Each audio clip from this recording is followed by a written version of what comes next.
Good evening, everyone, and welcome. Thank you so much for joining us for the Amplify series. My name is Perone Yousefzadeh. My pronouns are she, her, hers, and I'm Jiva Theater Center's Associate Artistic Director and Director of Engagement. For accessibility, I'll describe myself. I'm a Middle Eastern woman with olive skin, dark brown eyes, and chin-length, wavy, dark brown hair.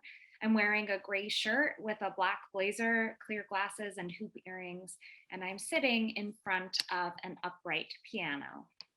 I'm zooming in from the ancestral and unceded land of the Seneca people, colonially known as Rochester, New York.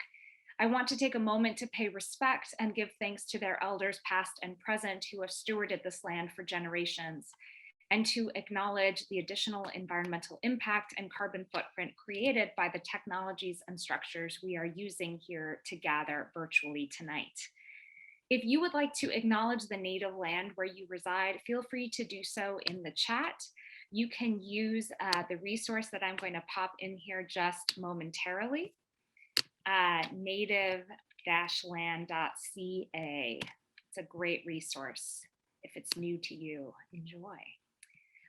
We are in meeting mode tonight so that we can use closed captioning provided by Rev.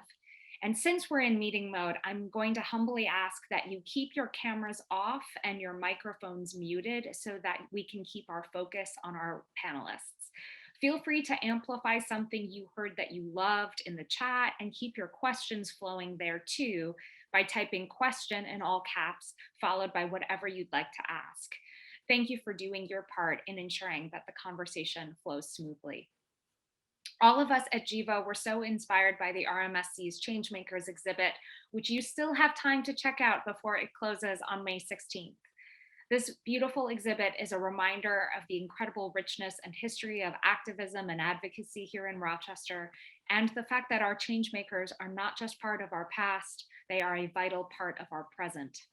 So here at Jiva, we created Tenacious Women, Shaping Change in Rochester and Beyond, to further celebrate and uplift these stories. We've commissioned 20 professional playwrights here in Rochester and across the country to tell the Changemaker stories. And tonight we're honored to host Living Changemakers and our wonderful moderator in a conversation about anti-racism and inclusion. We'll have time in the final 15 minutes of our hour together for a reflective dialogue, and I'll give you more on those parameters momentarily. But first, I'm going to briefly introduce our panelists. You can read more about them and read their incredible full-length bios on our website, right where you registered here at jivatheater.org/events and engagement. To begin, Rachel DeGuzman is the award-winning founder and executive director of 21st Century Arts, which is based in the Black House, where she serves as managing curator. The focus of her work is decentering whiteness in arts and culture by centering the art, narrative, and voices of people of color, especially women and marginalized LGBTQ+ communities. In fulfillment of that vision, she established the At the Crossroads, activating the intersection of art and justice long table conversation and installation initiative. Among her past positions, she was director of development and external relations at Rochester City Ballet, marketing manager at Nazareth College Art Center, director of development and communications at the Commission Project, and director of development at Garth Fagan Dance. Ms. DeGuzman was the recipient of the 2016 Essie Calhoun Diversity in the Arts Award presented by Jiva Theater Center. Welcome, Rachel. Thank you for having me. Thank you for being here. Sady Fisher is a highly sought after award-winning queer feminist Latina changemaker known for her energy and passion around social justice issues.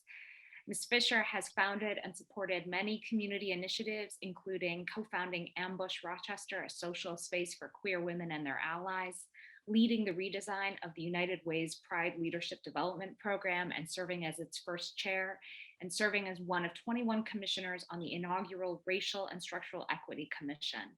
She also co-founded and co-chairs the Latina Unidas Soy Única Soy Latina rally, and she serves on the board of the Greater Rochester Health Foundation. She's a two-time winner of the Diversity Leader Award from Profiles in Diversity Journal as well. Welcome, Sadie. Wanda Martinez-Johncox is an activist born and raised in San Lorenzo, Puerto Rico. Wanda was employed at the Canandaigua Veterans Affairs Medical Work for almost 11 years, an advocate for the LGBTQ veterans during Don't Ask, Don't Tell, and the first LGBTQ Special Emphasis Program Manager and LGBT Veterans Care Coordinator for the Canandaigua, Bath, and Rochester Outpatient Veterans Affairs. Wanda is the founder for a not-for-profit relief corp helping people affected by natural disasters, and she's also a member of the LGBTQ Community Advisory Board, member of the Board of Directors of the Partnership Ontario County, and during her time at the VA, Wanda has received the following awards: Nurse of the Year, Caregiver of the Year, the Phenomenal Woman Award, and the I Care Award for Advocate for LGBT veterans. Welcome, Wanda. And our moderator, Dr. Irma McClaurin, is a Black feminist speaker, a woman of many talents who believes profoundly that you must change minds, change hearts, change behavior to achieve transformation. She is an activist, biocultural anthropologist who studies the social construction of inequality.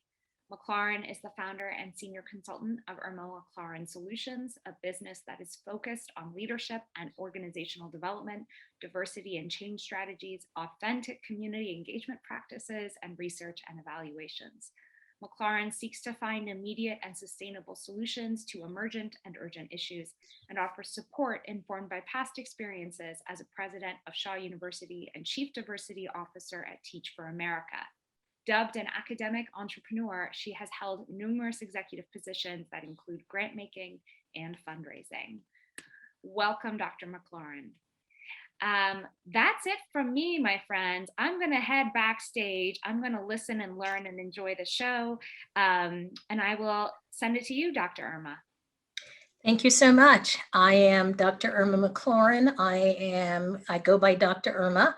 I am a cisgender African-American woman of dark brown complexion with silver gray hair that I wear in braids. I'm wearing a black and white top, and in my background is art that reflects the African diaspora. What I'm going to do is to ask each of the panelists to introduce themselves for accessibility, and then I'll start, and also to, as they do so, provide a position statement. So I'm going to start with Rachel DeGuzman. So my name is Rachel DeGuzman. I'm she, her, hers, my pronouns.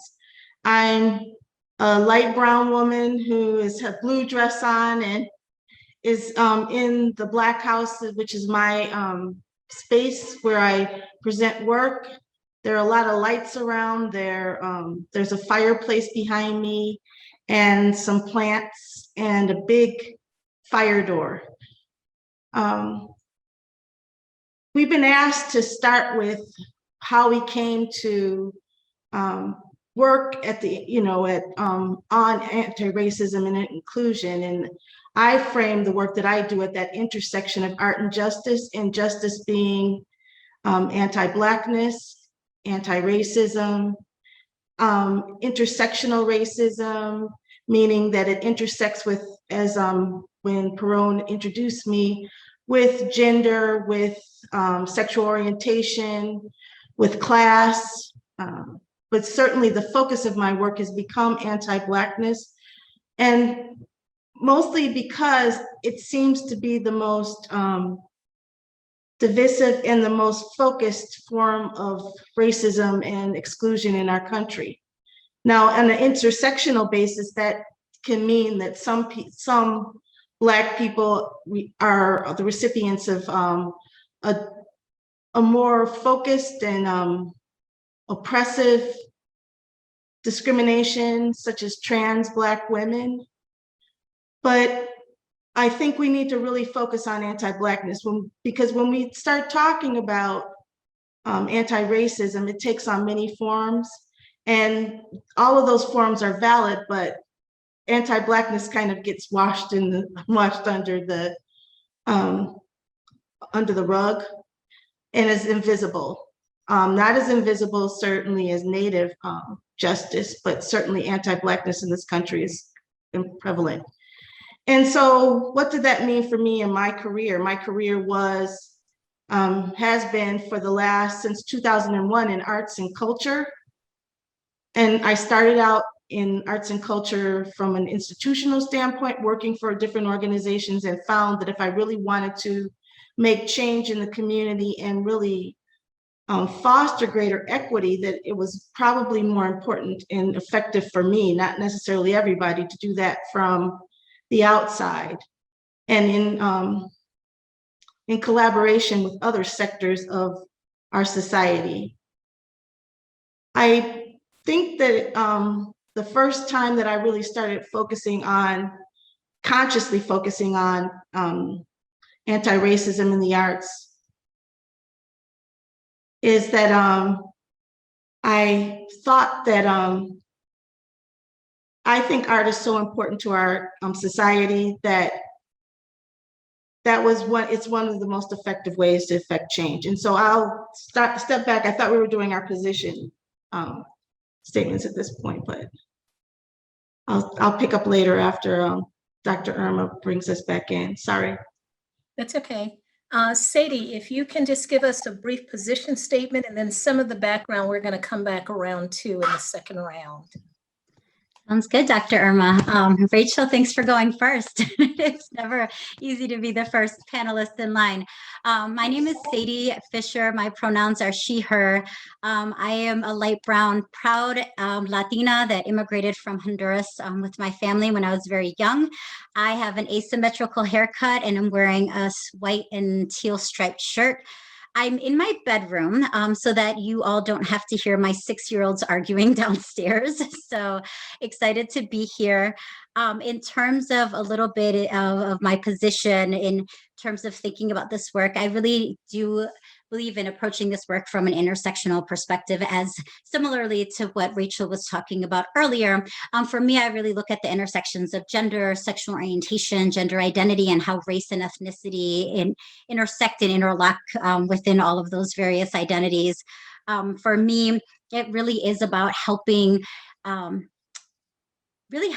others who have felt either invisible or lost or unseen to find a sense of belonging, for us to have visibility, and for us to do so in a way that's unapologetically us and feeling just proud of who we are. So I'll talk more about how I got into that and what that means further, but really excited to be here with all of you today. Thank you. And Ms. Wanda, if you can introduce yourself and tell us a bit about your position, and then we'll come back to how the work got started. Thank you, Dr. Irma. Hi, everybody. My name is Wanda. My pronouns she, her, and hers. And I have black hair, a little bit of white hair in between, straight, long. I have a t-shirt, I think is kind of turquoise with a little bit of red line. And actually I'm in Canada in my kitchen, and a couple pictures behind me. But that's about it. A little bit of how I started. I worked in a VA for 11 years, and I started a little bit of the work for the LGBT veterans who were not included in the federal government, and for the LGBT staff also. And I was born and raised in Puerto Rico, and I'm here now. So I'm an advocate for the veterans. Thank you. Thank you. And Rachel, I'm going to start with you again to ask the question, because I think you had started to answer this. When and how did the seeds of this work of anti-racism and inclusion take root in you? And you had started to give us a bit of that. And, you know, if you could amplify on that, that would be great. Working in the arts, the arts in Rochester are very segregated. And there's, there's been some movement recently to have more senior people in arts institutions that are of color. But, when I started in 2001, except for very few organizations had any kind of diversity.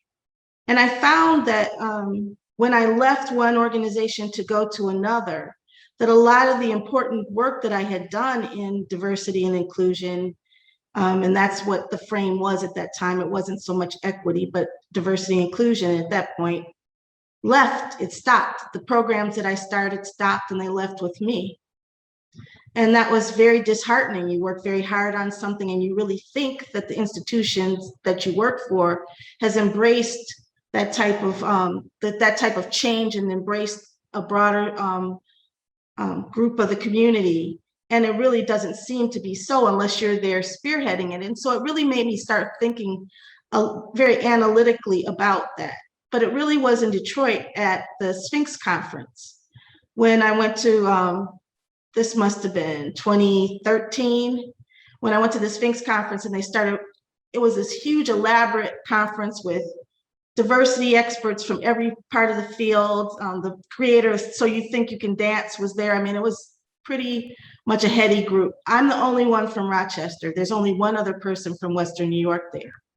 And when they started describing these for-profit and nonprofit and government businesses and, you know, doing that map of the diversity and inclusion that existed, it occurred to me how lacking it was here. It's not that I didn't know that, but it really came into focus for me. And that's really when I decided that in my career, that's something that I had to, it became more like a career and avocation at the same time, because I wasn't going to wait for somebody else to do it. I had to find partners and just start.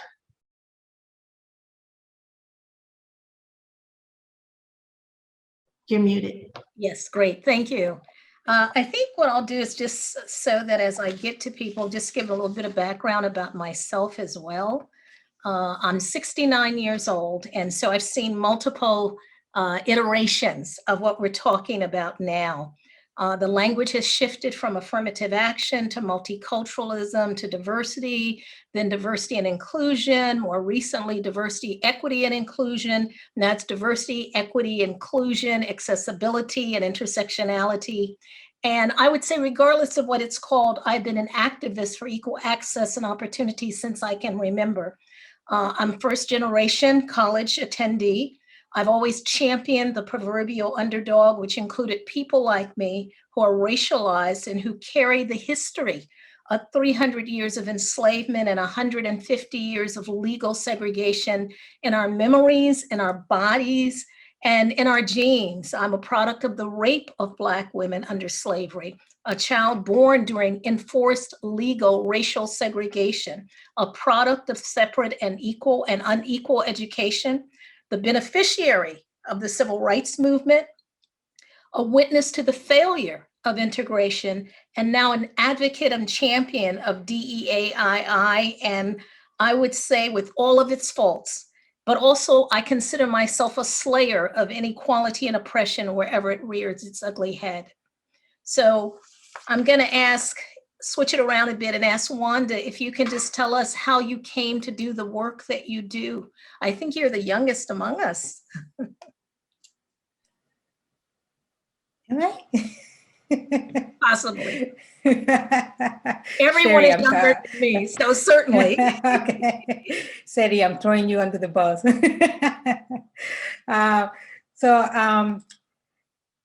So in 2008, when I started working in the Canandaigua VA, I was outed by a nurse for being a lesbian. Back then, in the federal government, it was illegal to be gay and lesbian way before. But then I thought by then we moved forward, but maybe not. And so I have some discrimination at work. And some bullying. And through my process to try to figure out if I was going to get fired or what was going on in the VA, I think a lot of people asked me not to say anything because themselves they were being even fired themselves. So they asked me not to say anything. But I think my passion was not more for me, it was about the veterans because they are they truly have a space in my heart.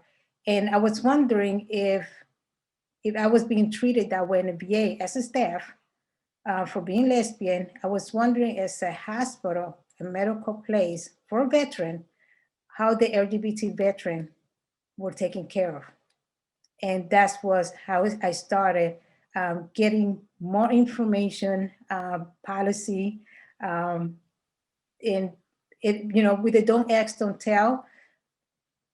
The thing that people didn't know is that we were not connected to the military. So even though they were getting service, we would not tell the Army, the Navy, that they were lesbian, gay, bisexual, or transgender.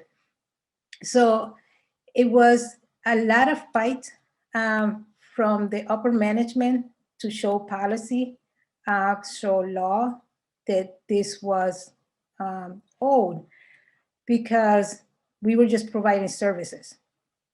On the other hand, a lot of the veterans didn't know that the VA should be able to come to the VA and get services. So that's how I started my advocacy to the LGBTQ veteran. It was knowing that that happened to me. I was wondering how many other people it happened. And with the education that I got in the community from the Our Alliance and stuff like that, I was able to speak up a little bit and start be able to form a group of why the government, why the VA wasn't accepting LGBT veterans, why the staff as being lesbian. And I think the government, the VA, not every government, but it was a little bit behind of the policy of being inclusive. For us, I was the one or two Puerto Ricans in the VA, so there was not too many.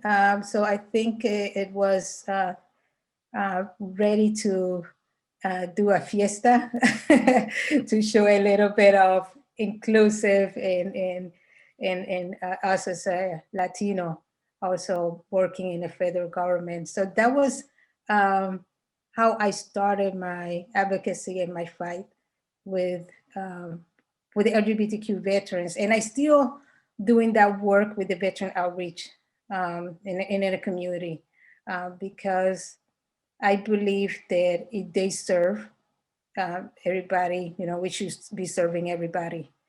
And so that's been my fight still today, because I still a lot of work to do. Thank you. Thank you so much, Wanda. And what some people may not recall is that after World War II, you had Black soldiers returning from having fought and won against the Germans, and then coming back to the United States and being lynched, be in their uniforms because they were Black, or being assaulted. So fighting for liberation overseas and risking your life, and then coming back home and having doors shut and opportunities taken away from you. Powerful. Miss Sadie, if you can tell us your story, and again, you're probably, both of you are much younger than me, so. So I'll keep this brief, but I was the little girl growing up that, growing up in my family, it was a lot of times, you can't do that, right? Girls don't do this. Ladies don't act that way, whatever the case was. So without having words and language necessarily to use, I, from a very young age, was always the one kind of questioning, well, why can't I do that, right? Like, what does it matter? And I kind of set out to prove, right, that there, whatever I put my mind to, right, I could do. And especially anytime there were naysayers of like, well, there's no way you can accomplish that, or you can't get into this. And that continued my whole life, whether it was around gender, whether it was around my sexual orientation, my ethnicity, and so on. And so when I first entered the workforce, I worked for what is now Trillium Health. And I was a sexual health educator for 10 years. And so I had the amazing job of, one, talking about sex for a living, but also getting to do so across so many different venues. So I could, I was in correctional facilities, halfway houses, I was at colleges, schools, wherever people were. Like, I went to where people were to provide education and HIV testing as well, and then trying to get people into treatment and care. It was through that work where I started to recognize how many assumptions we make about people based on their life circumstances, right? And how, specifically around HIV and AIDS, not only the stigma around the disease, but also the stigma around who contracted the virus, who were the folks who were more likely not only to contract the disease, but also not have access to healthcare, not have access to being able to get proper treatment. And oftentimes it was the same communities we're talking about to this day, right? Communities of color, women, looking at people, people who are incarcerated. We were, LGBT communities and so on. And so that really, in that work and meeting some incredible, resilient activists during that time really inspired me to start to get involved and to use my voice around advocacy in that space. And that translated into a lot of the work that I do today around really looking at, racism, looking at sexism, homophobia, transphobia, you name it, and to say, how do we challenge these things, but also how do we create more inclusive and more equitable spaces so that all of us can have a sense of belonging and have access to not only what we need, but what we deserve. So that's kind of in a nutshell how I got into what we now call diversity, equity, and inclusion, but it really was this college graduate going around and just talking to people and getting to know them in their spaces. And so it was a great journey and a huge lesson to where I am today. And what I'm hearing, and thank you so much for sharing that, what I'm hearing from all of you is that there is both a personal aspect to this, where something in your own personal history kind of served as a catalyst, but also sort of broader, seeing how other people are impacted or, anticipating or thinking about how this is going to impact other people. And I know one thing we have in, when we talk about DEIA, we often don't talk about accessibility a lot, but I have a personal story for that. And I think part of the power of this amplifying is for us to tell these stories is that I'm also of the generation in which there was the polio epidemic. And it hit my family personally because my brother, who has now passed away, was one of those who had polio. So I saw him go through this process of operations, but also I have been going, and he went to a special needs school, which was kind of unique, but I have been going to camp and being exposed to people who have been identified as different since the 1950s. So for me, this is not just something that is an issue to take up, but it's a very personal kind of thing, knowing sort of what were the barriers that he encountered, and his ability was more physical, but it didn't stop him. He broke a lot of braces playing basketball on a concrete play yard. But I do remember those people who had mental abilities that were different, those people who were the thalidomide who had physical disabilities that were different, all of those things. And so as we think about this work, it's not just sort of the racialization, but it's also about, ableism and how that sends out barriers. It's also about sexual orientation.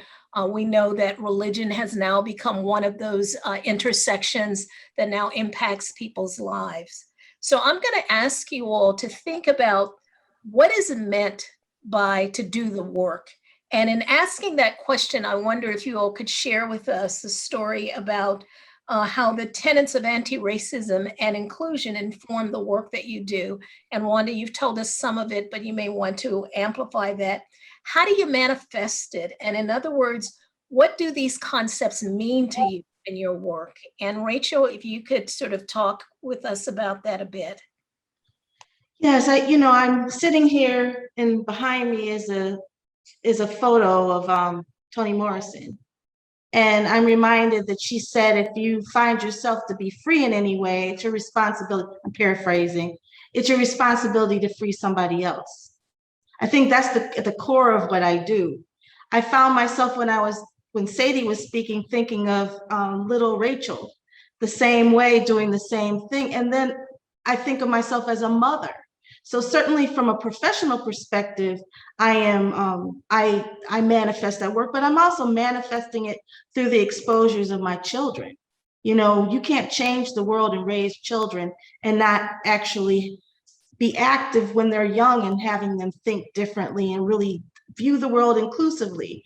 And I'm thinking of my son who's about to go to college, and he does embrace it that way. You know, when he was filling out his rooming, you know, his room for his dorm, they have it now in dorms where you can live with any, you know, you can put the parameters. But my son said he was open to living with any gender, any sexual orientation, you know, so I'm proud that my son has that type of attitude coming out. So when you say, how does it manifest? It manifests in everything I do.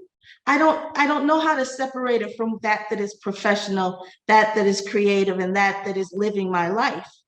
Because, you know, I think that I've been very blessed with having lots of exposure as I was young to people who, you know, that you say you're standing on the backs of people, but people who were fighting in their own space. And so I think it's helped me to appreciate that certainly I have a ding to put in the universe to sort of change, move us forward in justice in this world through my work. But it also means that I support other people that are doing it too, because no one does it alone. And, you know, all of us don't have the same focus in the work that we do. One of the things that I will say that is really important to me, a tenet of the work that I do, is decentering whiteness. And what I mean by that is decentering white supremacy. And so that has to do with all the constructs that have been created to uphold white supremacy. And when you decenter whiteness, you're not eradicating whiteness. What you're doing is putting it where it should be, along as important as any other group of people, ethnicity, race, or gender orientation, or anything else. Because that, until we start deconstructing, until we start putting, withdrawing whiteness as the center of the universe, it's really hard to have space to actually make any change. Thank you so much for that. And Wanda, maybe you could tell us a bit about, you know, you talked about your experience in the VA, and having worked for the federal government, believe me, I get it. I understand what you're up against, because many people have been there for 20 years, 25 years, 30 years. But there are like millions of people, you know, at least almost 1 million people who are employed by the federal government. And then we look at all the people who have served in wars since the beginning of World War I. You know, there are just a few left, but, you know, up until the present time. And so the number of veterans, because of mandatory, you know, people have to register, is really huge. And so maybe you can share with us a bit more about, for you, what is the work, and, you know, what are some of the ways in which, you know, anti-racism and inclusion, and sexual orientation activism manifest itself for you? Well, Dr. Irma, for me, actually, when I was out at work and I was wondering if I was going to get fired, what was going to happen, I really thought about my kids, because I always tell my kids, speak up, do what is right, you know. That's what parents talk about it. But if I don't do it, I know they're going to call me out. I know my kids. So for me, I needed to be the example. I needed to make sure that I was the one doing it. I was the one speaking up for those who could not speak up. And to make sure that when I tell my kids, speak up, they don't come back to me and be like, oh, but you didn't do it. So my kids are half Puerto Rican and half Bahamian. We live in Canandaigua, maybe 2% or Latino, 3% or Latino, I think they came out. So for me, it's for them to speak up about sexual orientation, but who they are too, to be proud of who they are. And I was the second Puerto Rican in the VA when I started there, and now a lesbian. So it was kind of, I didn't thought it was supposed to be that hard. I thought being a community out, it was easy, but then when you work in the federal government, it was their policy, their law. So I did it especially for my kids, but I have a lot of family members that are veterans too. And I needed to make sure that that happened to me, I make sure that we need to do something about it. And what better with the research that we had in the community with our alliance to have to talk about those difficult conversations. And that's how I learned to speak up a little bit more with my Spanglish about this kind of, problem in the government. So Canada was started more having a support group. I started to talk about what other employees that they were lesbian and gay, because by then in 2008, in the VA, we didn't spoke about bisexual or transgender. I mean, transgender, we started talking in the VA more about 2019, doing policy and stuff like that. And to make sure that the veterans knew and getting service to the veterans coming to the VA. One of the things that it really impact to me, it was when a Vietnam veteran marched in a pride parade for the first time. He said to me in tears that when he came back from the Vietnam, he got screamed and he got spit on coming back from the Vietnam. But in the pride parade, he was so happy that he was getting cheered on to be in that parade for being a gay veteran. So I think that was the fire, listening to the story of what they've been through. A lot of the people got kicked out in the military for being LGBT, and to make sure they could get the service, because sometimes if they were kicked out, they would not go to the VA, be able to get their service. So we wanted to make sure that all veterans get service. So we were trying to make policy of how can we make sure that if they have a dishonorable discharge, how can we switch that? Because the dishonorable discharge will say gay or something like that. I believe that we are doing a poor job getting the best, providing the best care for veterans. That's every veteran, but for the LGBTQ veterans, and a lot of time for the Latino veterans too, it is pretty poor just because they don't speak the language. They speak Spanish or anything like that.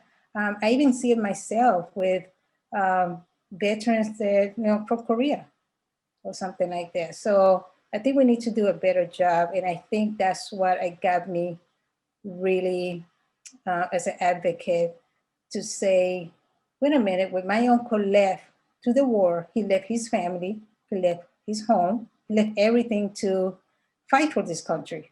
Yes. And now we are doing what to them? We're not doing anything to them. That was pretty sad. And I think that's what I got more fire up of the work that I started doing with the LGBTQ community, is because I thought was really, and I still feel that it's wrong. I still think that we are not providing, the VA still not providing the best care that they could, because I know myself how much money they get. So I left, but I know that there's so many work to do. And I'm hoping that I can continue, doing the work, because then I can tell my kids, you have to, speak up, and you have to do the right thing. A lot of the veterans were really traumatized. So I think sometimes we have to be their voice too, because sometimes they feel that they don't have a voice. A lot of the veterans would tell me this is now a very inclusive VA, because now, of course, putting a little bit extra color in the VA just to, visibility is very important. They're making sure that they're welcoming. Absolutely. So I think working in the VA, not as only Latina, but with the LGBTQ, I was the first one in the VA in Canandaigua, Rochester, and Bath, and I'm hoping that they continue across the United States and Puerto Rico to continue to serve and give the best to them. So, and I'm hoping that my kids continue in the community, and being activists and advocate in the community. in the community. And that's one of the things that I really like for the Science Museum, seeing other women like Sadie and Rachel, their work and learning, and my kids seeing, their quotes of what they do. It was really inspiring, and we need more of that. Fantastic. Thank you so much. And Miss Sadie, if you can tell us a bit about the work for you and sort of the underlying tenets that motivate you, that serve as a catalyst for you. Absolutely. So, I mean, really just to amplify what Rachel and Wanda have already said, like doing the work really is about day in and day out. How are you living, right? These values, how are you intentionally, right? Actively being anti-racist or actively being, a feminist, or how are you actively speaking out, whether it's for veterans or whether it's for the arts or anything that you feel strongly about or are passionate about. It's not something where you punch the clock and then you're done at the end of the day and you're like, I did the work, right? And you go back to doing something else. So I think, for me, it's the constant of how am I modeling, going back to, what both Rachel and Wanda were saying, am I modeling the things that I say I believe in? How can I influence that, whether it's as a mom, right, with my children, whether it's in the workplace, no matter where I'm working, to look at and to see where are there inequities, how can I speak out? But then also for those of you who are listening, no matter where you find yourselves, sometimes doing the work is challenging family members. Sometimes doing the work is when you have a friend that you've known for years and who you love, and they make a racist joke, to say, that's not funny, and have a conversation about it. So the work doesn't always have to be this, you have a title, right? And this is, and you're paid to do something. The work really is day in and day out to say, what am I willing to say? Do I have the courage to speak out? And then I think it also starts from what I'm hearing from others as well, with self. It's easy to point the finger at what others are doing wrong or what others should be doing, could be doing, would be doing, right? But I think, a lot of this work is about self-reflection. It's about self-healing. It's about self-accountability, right? To say, what have I done? Who have I harmed? How did I show up today? Whose voices did I help amplify?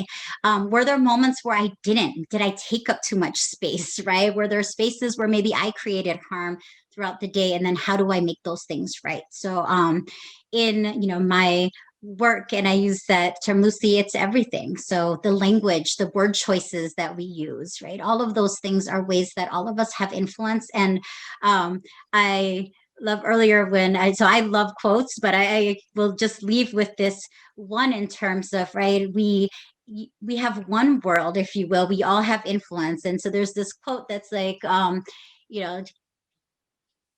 there's either shape the world or someone else will, right? And so to me, it's always like, you can be that person to shape your sphere of influence, to shape your world, whether that's your family, your job, your community, your, a club you belong to, whatever the case might be. So I would just say to folks listening, that's what the work is. It's an everyday intentional choice to make a difference. Yes, you've nailed it. And in some ways, you kind of brought us almost to this moment where we're going to move into questions. But I just want to say that, all of you have captured, have articulated words that resonate certainly with me, but that I think encapsulate. One, it's about the children. We can do something now, but we're also building the future, and we are responsible for the path. And so if we talk about the fact that this continues, then the question we have to ask ourselves is, what were you teaching your children? And you all have articulated ways in which your children now hold you accountable. Like, are you still doing the work the way you're supposed to? The other thing is accountability. Sadie, you talked about this. I think Wanda, you also, and you, Rachel, is that there has to be an accountability and consequences. This is not a one-off game. It's not like having a field goal, you do touchdown and it's over. This is ongoing work. It is processual. It never finishes. And I think for those who are not who are not part of members of groups in which you experience this on a daily basis of being excluded or denied access or being oppressed for a multiplicity of reasons, this for us is our life. It is not something we do right? In terms of it being a job or an activity or a volunteer thing. It's our life. We live it, we experience it. It impacts us, it impacts our family, it impacts our community. And there, you know, and we do it even when we know, as Wanda told us, that there are consequences, you know, that you could lose your job, you could be, you know, targeted for violence. I mean, there are lots of ways in which your children can be targeted, you know. So this is not just diversity work and anti-racism work, it is our lives that we are putting out there about this. Dr. Irma, could I just add one quick thing? No one is free until everyone is free. And I mean, I think that we should have that stamped on our brains every day. No one is free until everyone is free. And if you agree,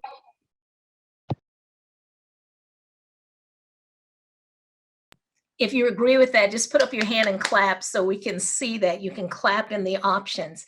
So I'm going to ask you one question very briefly. If the audience doesn't remember anything else about what was said, anything else, what is the one takeaway, you know, in like less than 2 sentences, because we're going to move to the questions.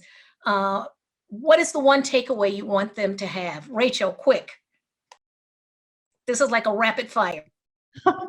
that you have to be intentional. Things are not going to happen by osmosis. We are not going to move from a space of oppression and racism and exclusion to a place of inclusion and anti-racism. We all have to be intentional about it. Sadie. To build on that, be intentional and be the change you wish to see in the world. So. And Wanda. I agree with Sadie, be the change and be the voice. And I would simply say, we all have elements of power, use it for good. So I'm going to now move to the questions. Everyone should have seen in the chat box sort of what they are. And so we want to give people an opportunity to say, what did you hear that resonated with you? If you have a question or a comment, you can put it in the chat. But and what did you learn that was new?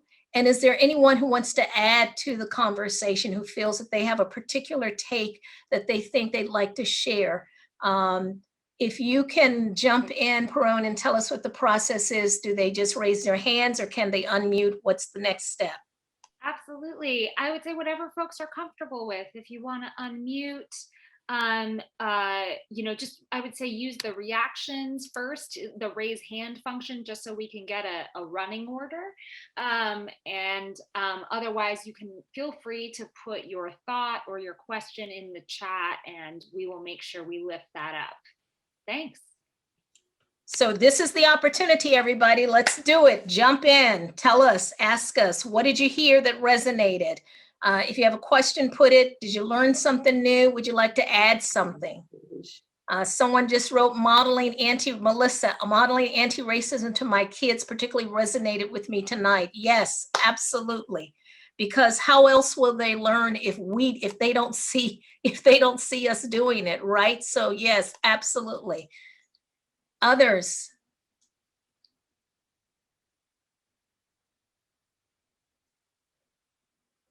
Jump in, unmute, write in.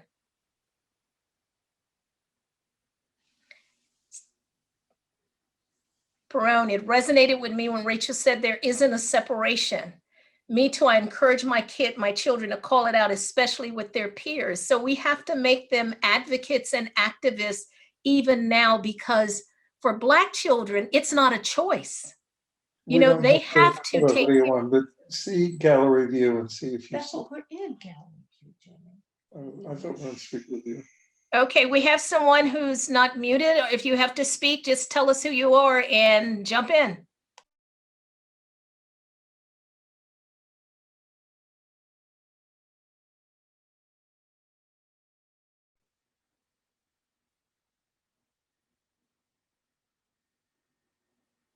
Someone talked about the importance of being intentional in the work is so vital, and that they were glad to be reminded of that.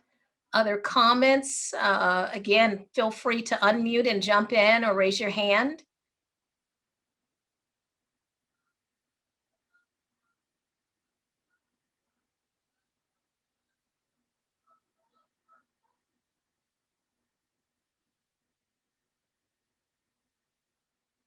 Did we leave everyone speechless?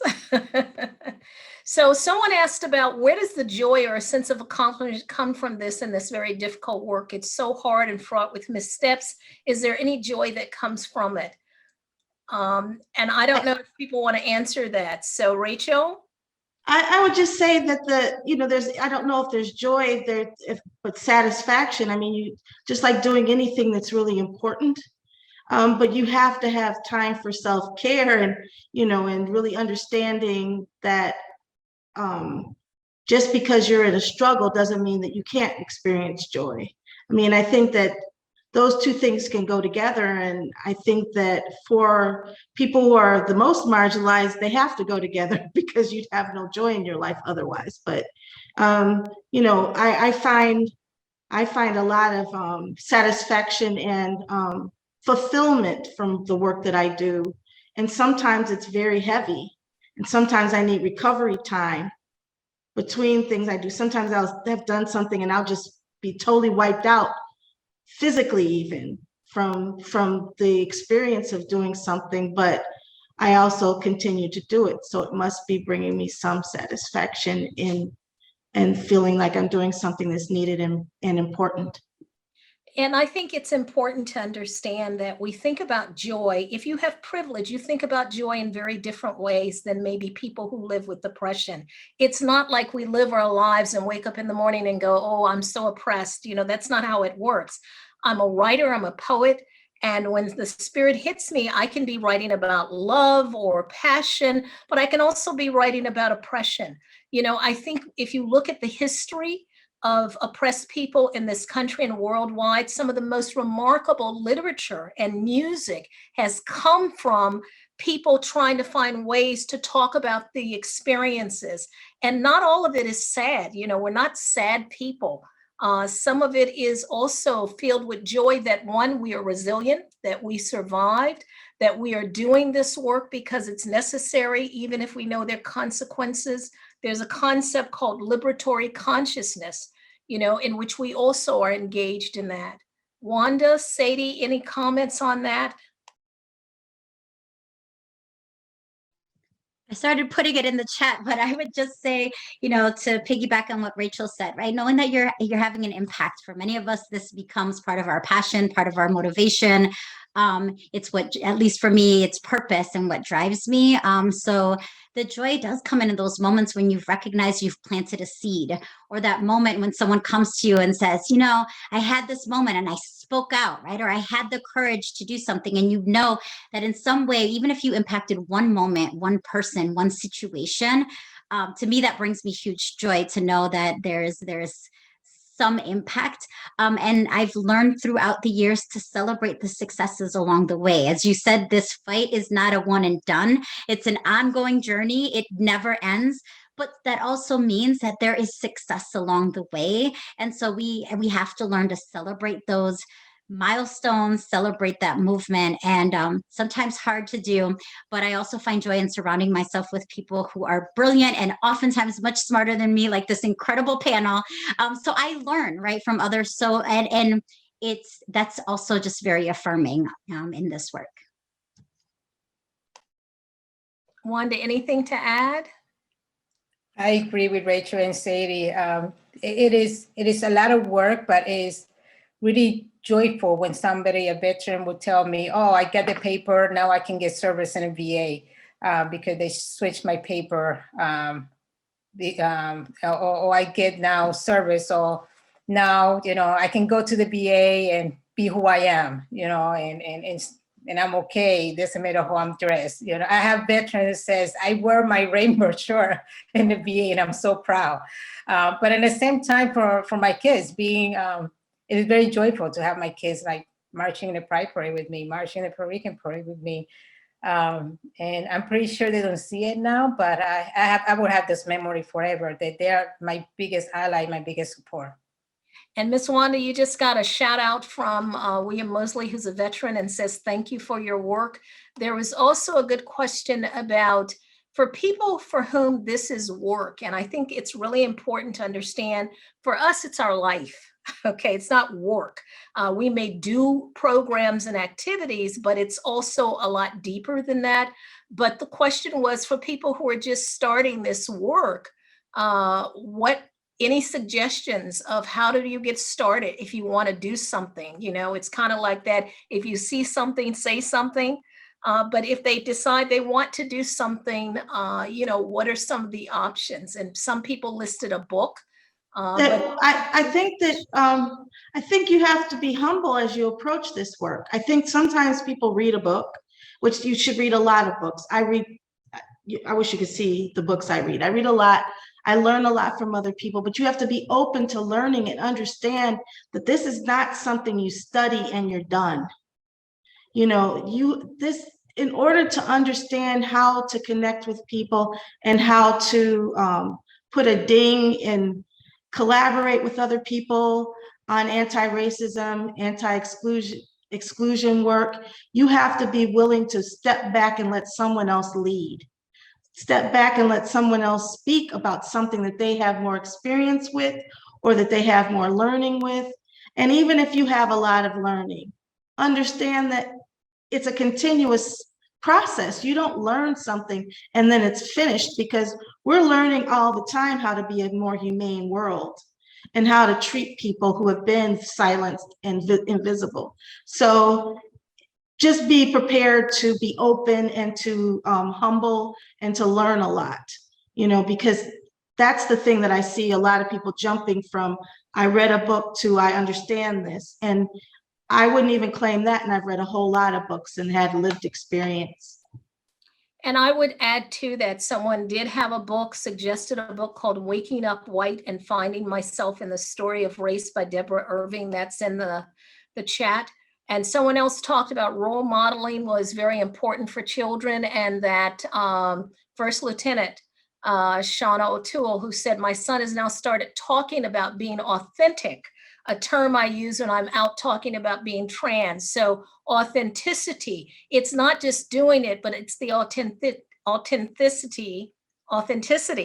And it's also the humbleness that Rachel talked about. You know, I've done a lot, and yet I still know that I'm in a learning mode. You know, I've got more experience than most people can ever imagine. And yet I still know that I learn and I listen, not just hear, but listen. And listen means you've got to cut off that part of your brain that makes you want to like problem solve.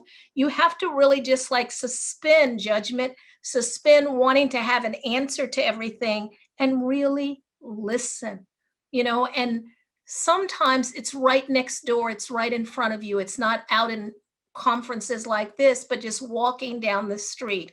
I love when I go to a country like Belize and I'm in the country with people who don't have high levels of education, because I learn from their day-to-day lives, like how they navigate and survive and figure out, but also the generosity of spirit of how they're always giving even when they have very little.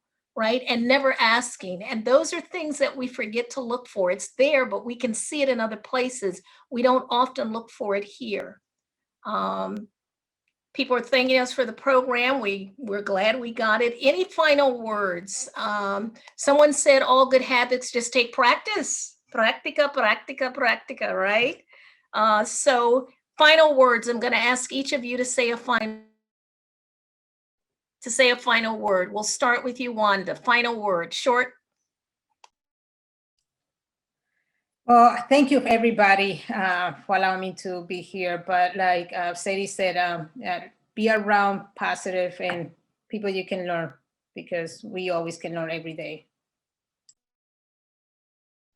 How about you, Sadie? So I did write the practice piece. When someone asked, how do you start? You just take that first step, right? And be humble, as Rachel was saying. So final words are, keep at it. You're going to make mistakes along the way, and people will sometimes let you know that maybe you misstepped, or you made a mistake, or you didn't use the right term, or you said something that was hurtful. And just acknowledge it, apologize, and learn from that experience and keep moving forward. But whatever you do, don't stop. So if you're starting this work or you've been doing this work forever, keep taking that next step, because we need all of us to continue to make a difference. And Rachel, someone mentioned the HBO film you talked to me about, Exterminate All Brutes by Raoul Peck. So it's in the chat, and Final words from you. I would say to suspend what you think leadership is. And one of the tenets of the Changemakers exhibition was people leading from where they are. And so I think that aside from practice and just starting, is to recognize that you are a leader in whatever you're trying to either construct or deconstruct, and to just have a confidence in your leadership. Build your leadership skills, but have confidence in yourself as a leader. No one has to tell you you're a leader. And I would finally say that trust is something that is earned. It cannot be assumed. And so when you go into spaces that are not your own, you can't just ask people to trust you because of who you are. You have to earn that. You have to earn their respect, their trust. And, you know, again, my mantra is change hearts, change minds, change behavior. That's when you'll achieve transformation, because it's a process. And I think we're sort of at the end. Yes, I'll turn it back over to you. Oh my God, this hour just flew by and I could listen to y'all all night. Thank you so much to our incredible panelists for an illuminating and inspiring conversation. If you aren't already, go ahead and give them some love in the chat. Once again, if you haven't spent an afternoon at the Rmsc to check out the Changemakers exhibit, you have just until May 16th to do so. And I really encourage you to. It is beautiful and just a reminder of all of the wonderful work and wonderful people here in Rochester that we should celebrate every day. And we also at Jiva begin performances on May 14th for The Real James Bond Was Dominican. So go to jivatheater.org for more information on that and get your tickets. It's going to be really special. And thank you, Jiva, because the work that you're doing is incredibly powerful. And I assume that these recordings of all the events will be available. And I can't wait to see the plays. I'm coming to Rochester, but I may have to come back again. I'm beginning to feel like an honorary Rochesteran. I don't know if that's the word, but like, you know, one of y'all. We're lucky to have you, Dr. Irma. We are lucky to have you. That's it from me. Thank you all again for tuning in for the Amplify series. Thank you to Wanda, Dr. Irma, Rachel, and Sadie for your incredible wisdom, clarity, and candor. Stay safe, everyone. Keep watching those hands and have a good night.